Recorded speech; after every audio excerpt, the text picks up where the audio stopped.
السلام علیکم ویورز، میرا نام عطاء الرحمن اور آپ دیکھ رہے ہیں عطاء بخاری یوٹیوب چینل۔ قرآن کریم کی مسلسل ایکسپوزیشن کے سلسلہ میں آج ہم سورہ النساء کی آیت نمبر 32 کی ایکسپوزیشن کریں گے۔ اس آیت کو شروع کرنے سے پہلے کچھ بنیادی چیزیں آپ سمجھ لیں، مردوں اور عورتوں سے متعلق، ان کی برتری سے متعلق کہ کون برتر ہے۔ ہمارے ہاں یہ چیز بہت عام ہے اور خاص طور پر مذہب کی روح سے، کیونکہ یہ جو مذہب کے جو روایات ہیں یا فقہی جو قوانین ہیں، مذہبی قوانین، وہ ملوکیت کے دور میں بنے، منارکی نظام کے تحت بنے، انہوں نے بنوائے، تو اس میں پھر ظاہر ہے انہوں نے عورتوں کو یوں کہہ لیں کہ غلام بنانا تھا، مردوں کو تو بنانا ہی تھا، عورتوں کو بھی غلام بنانا تھا، تو اس لیے ان کو پست رکھنے کے لیے پھر اس طرح کے مذہبی قوانین بھی بنوائے گئے تاکہ ان کو غلام بنایا جائے، ان کو گھروں میں رکھا جائے، ان سے فزیکل ریلیشن شپ بنایا جائے، ان کی سیل پرچیز کی جا سکے، تو ان کو تحفے تحائف میں دیا جا سکے۔ یہ ساری چیزیں انہوں نے کرنے کے لیے اس طرح کے مذہبی قوانین بھی بنائے جو قرآن کے بالکل خلاف ہیں۔ تو شروع میں آپ یہ جو آیت ہے، اس کو سمجھنے کے لیے بنیادی جو کانسیپٹ ہے قرآن کا وہ سمجھ لیں، مردوں اور عورتوں سے متعلق۔ اللہ نے مردوں اور عورتوں کو فطری فرائض نبھانے کے لیے مختلف صلاحیتیں دی ہیں۔ یہاں یہ جو میں الفاظ بول رہا ہوں، آپ نے ان کو غور سے سننا ہے اور سمجھنا ہے۔ مردوں اور عورتوں کو فطری فرائض نبھانے کے لیے مختلف صلاحیتیں دی ہیں۔ بعض کاموں میں مردوں کو اور بعض کاموں میں عورتوں کو فضیلت یعنی برتری حاصل ہوتی ہے، یعنی ان کو بنایا ہی ایسا ہے مردوں اور عورتوں کو اللہ نے۔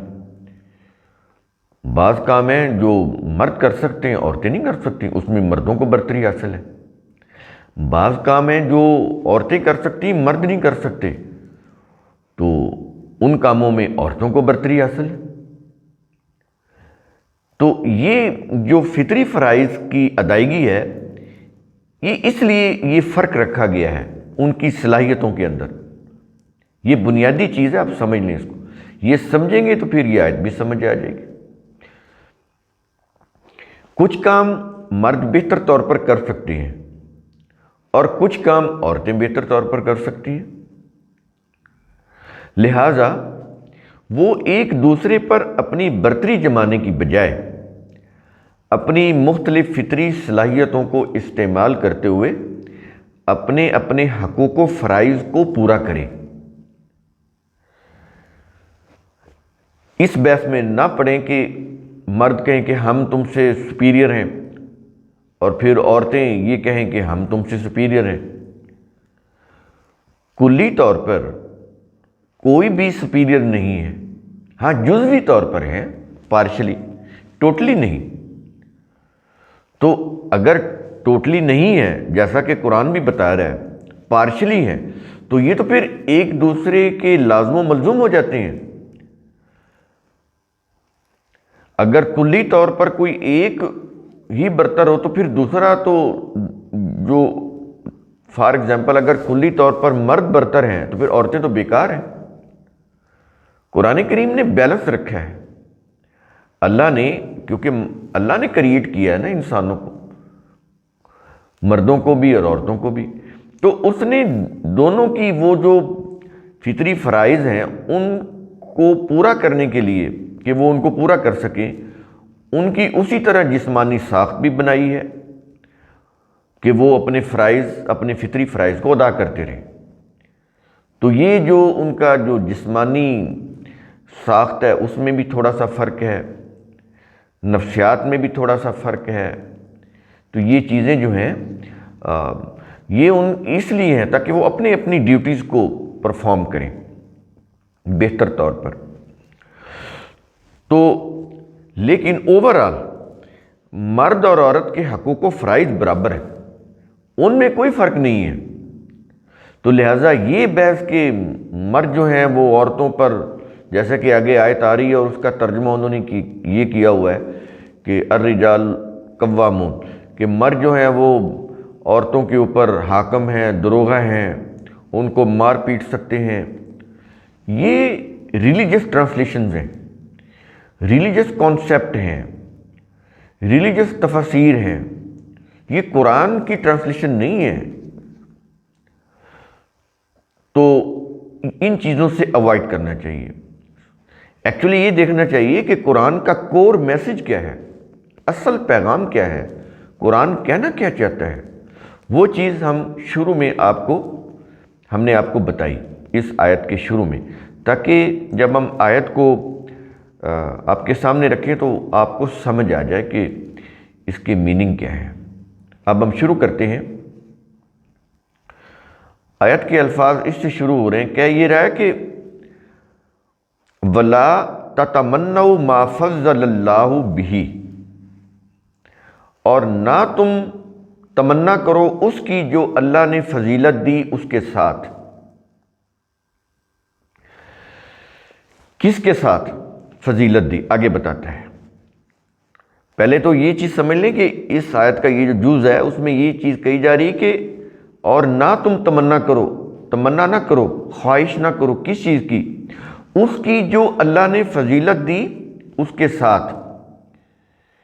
کس کے ساتھ آگے بتا رہا ہے کہ بعضکم علی بعض، تمہارے بعض کو بعض پر، یعنی تمہیں ایک دوسرے پر جو فضیلت دی ہے، تمہارے فطری فرائض کو ادا کرنے کے لیے مردوں اور عورتوں کو ایک دوسرے پر جو فضیلت دی ہے، یعنی اس میں تو پھر عورتیں بھی آ گئیں، یہ نہیں کہ صرف مردوں کو فضیلت دی ہے، یہاں پر لفظ ہے بعضکم علی بعض، مرد اور عورتیں دونوں کو مخاطب کر کے کہہ رہا ہے کہ تمہیں فضیلت دی ہے ایک دوسرے پر، تمہارے بعض کو بعض پر، یعنی تمہیں ایک دوسرے پر فضیلت دی ہے، اس میں آپ عورتوں کو کیسے نکالیں گے؟ تو اسی لیے میں نے تمہید میں شروع میں آپ کو بتایا انٹروڈکشن میں اس آیت کے کہ بعض کاموں میں مردوں کو فضیلت دی ہے، بعض کاموں میں عورتوں کو فضیلت دی ہے، یعنی برتری، فضیلت سے مراد آپ برتری سمجھ لیں کہ بعض کام مرد اچھے انداز سے کر سکتے ہیں، عورتیں نہیں کر سکتی، اور بعض کام جو ہیں وہ عورتیں اچھے انداز سے کر سکتی ہیں، مرد نہیں کر سکتے، اسی کے مطابق ان کی فزیکل اسٹرکچر ہیں، جسمانی ساخت ہے۔ عورت کو بڑا یوں کہہ لیں کہ بڑا ڈیلیکیٹڈ، بڑا وہ نرم و نازک بنایا گیا ہے، مرد جسمانی ساخت کے اعتبار سے اسٹرانگ ہوتے ہیں، یعنی یوزلی میں بات کر رہا ہوں عموماً جو ایسے ہوتا ہے، تو یہ فرق ہے۔ تو اس لیے برتری دونوں کو حاصل ہے، لیکن ہر کام میں نہیں، جزوی طور پر ہے، کلی طور پر نہیں۔ ٹوٹلی مرد ہر کام میں برتری نہیں رکھتے، اور اسی طرح خواتین بھی ٹوٹلی ہر کام میں برتری نہیں رکھتی۔ تو جب کسی کام میں مردوں کو برتری حاصل ہے، کسی کام میں عورتوں کو ہے، تو پھر یہ تو آپس میں لازم و ملزوم ہو گئے نا۔ اسی سے تو پھر سوسائٹی آگے بیلنس کے ساتھ چل سکتی ہے۔ اگر یہ چیز نہ ہو تو سوسائٹی میں بیلنس نہیں رہ سکتا، پھر ایک جنس تو بیکار ہو جائے گی اگر اس کو کسی بھی کام میں برتری نہ ہو۔ سمجھ رہے ہیں یہ چیز قرآن کریم کس انداز سے بات کو سمجھاتا ہے؟ اور آگے کہہ رہا ہے کہ للرجال نصیب مما اکتسبوا، مردوں کے لیے حصہ ہے اس سے جو انہوں نے کمایا۔ مرد جو بھی کماتے ہیں تو اپنی کمائی میں ان کا حصہ ہے۔ اب یہ بات مردوں کے لیے کہہ دی نا، اب یہ دیکھیں عورتوں کے لیے کیا کہہ رہا ہے، بالکل یہی بات کہہ رہا ہے۔ چنانچہ کہتا ہے کہ یہی الفاظ ہیں جو مردوں کے لیے، وَلِلنِّسَاءِ نَصِیبٌ مِّمَّا اکْتَسَبْنَ، اور عورتوں کے لیے حصہ ہے اس سے جو انہوں نے کمایا.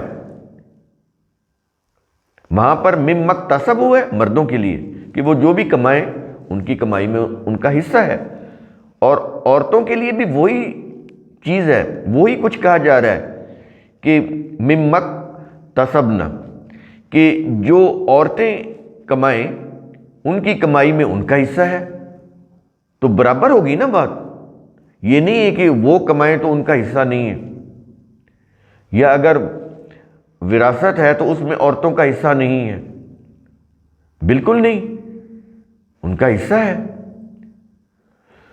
تو یہاں پر برابری کی بھی بات ہو گئی, اور یہ بھی چیز ہو گئی, بتا دیا کہ اکتساب معاش یعنی معاشی سرگرمیاں مرد بھی کر سکتے ہیں, عورتیں بھی کر سکتی ہیں, دونوں کر سکتے ہیں. یہ نہیں ہے کہ صرف مرد کر سکتے ہیں, عورتیں بھی کر سکتی ہیں. وہ بھی معاش کے لیے سٹرگل کر سکتی ہیں جیسے مرد معاش کے لیے سٹرگل کر سکتے ہیں. تو دونوں کو برابر رکھا گیا ہے. تو اگر کوئی ایسا کوئی فیملی ہے جس میں عورتیں نہیں کرنا چاہیں, وہ گھر کا ہی کام کرنا چاہتی ہیں, تو ٹھیک ہے, وہ ان کی میوچل انڈرسٹینڈنگ ہے, لیکن دونوں کو برابری کی حیثیت دی گئی ہے. دونوں جو ہیں وہ برابر ہیں کہ وہ اکتساب معاش یعنی معاشی سرگرمیاں کر سکتے ہیں, اور دونوں کا اپنی اپنی کمائی کے اندر حصہ بھی ہے. دونوں کا یعنی مرد اور عورت کا وراثت میں بھی حصہ ہے. تو اس معاملے میں قرآن کریم بتا رہا ہے کہ وہ برابر ہے, کوئی فرق نہیں ہے. تو مال و جائیداد کی ملکیت اور رزق کمانے کے حقوق مرد اور عورت دونوں کو حاصل ہے. قرآن کریم اس میں کہیں بھی کوئی فرق نہیں کرتا. اور یہ کچھ سمجھانے کے بعد, کہنے کے بعد کہہ یہ رہا ہے کہ وَاسْأَلُوا اللَّهَ مِنْ فَضْلِهِ, اور تم اللہ سے اس کے فضل کا سوال کرو. یہاں پر سوال وہ کوشچن نہیں ہے, یہاں پر مانگنا ہے کہ تم اللہ سے اس کا فضل مانگو. فضل کا تعلق معیشت کے ساتھ ہے, روزگار کے ساتھ. تو روزگار یا معیشت تو یہ اللہ کے قانون کے تحت ہی انسان حاصل کرتا ہے نا, اپنی عقل و فکر کو استعمال کر کے, اپنی فطری صلاحیتوں کو استعمال کر کے. وہ جو سننے کے لیے کان, دیکھنے کے لیے آنکھیں, بولنے کے لیے زبان, چکھنے کے لیے زبان, سونگھنے کے لیے ناک, یہ ساری چیزیں آبزرویشن کرنے کے لیے ہوتی ہیں نا. آپ انسان اسی سے ہی کام کرتے ہیں نا. اگر یہ چیزیں نہ ہوں تو معاشی سرگرمیاں انسان نہیں کر سکتا. ایک معذور انسان کیسے جاب کرے گا؟ نہیں کر سکتا. تو یہ ساری چیزیں اللہ نے انسانوں کو دی ہیں, تو یہ اس کا فضل ہے نا. تو یہ ساری جو نعمتیں ہیں اللہ کے فضل کو حاصل کرنے کے لیے, یعنی روزگار معیشت کو حاصل کرنے کے لیے, معاشی سرگرمیاں کرنے کے لیے, تاکہ انسان اپنی لیونگ سٹینڈرڈ کو بہتر کر سکے, اپنا معیار زندگی بہتر بنا سکے, خوشحالی لا سکے اپنے گھر میں, اپنے معاشرے میں. اس کے لیے اللہ نے یہ ساری نعمتیں دی ہوئی ہیں کہ ان سے کام لو, تو اس سے پھر اللہ کا فضل تلاش کرو, اس کا فضل مانگو, تو اس کے قانون کی روح سے ملے گا نا. تو یہ ہے کہ تم اللہ سے اس کا فضل مانگو. اور اس کے بعد کہہ رہا ہے کہ ان اللہ کان بکل شیء علیما, بلا شبہ اللہ ہر چیز کا علم رکھنے والا ہے. تو جب وہ ہر چیز کا علم رکھنے والا ہے, اس لیے اس نے پھر تمہیں علم دیا, اتنا جتنا کہ انسانوں کے لیے ضروری ہے. جتنا ضروری علم انسانوں کو چاہیے اللہ نے اپنی کتاب کے اندر دیا, کیونکہ وہ ہر چیز کا علم رکھتا ہے. تو وہی علم دے سکتا ہے نا جس کے پاس ہر چیز کا علم ہو۔ تو انسان جو ہے اس علم کو حاصل کرے۔ یہ جو ہمارے لیکچرز ہیں ان کا مقصد کیا، آبجیکٹو کیا ہے؟ اللہ کے علم کو سمجھنا، حاصل کرنا، اس کے مطابق اپنی پرسنالٹی کو گروم کرنا،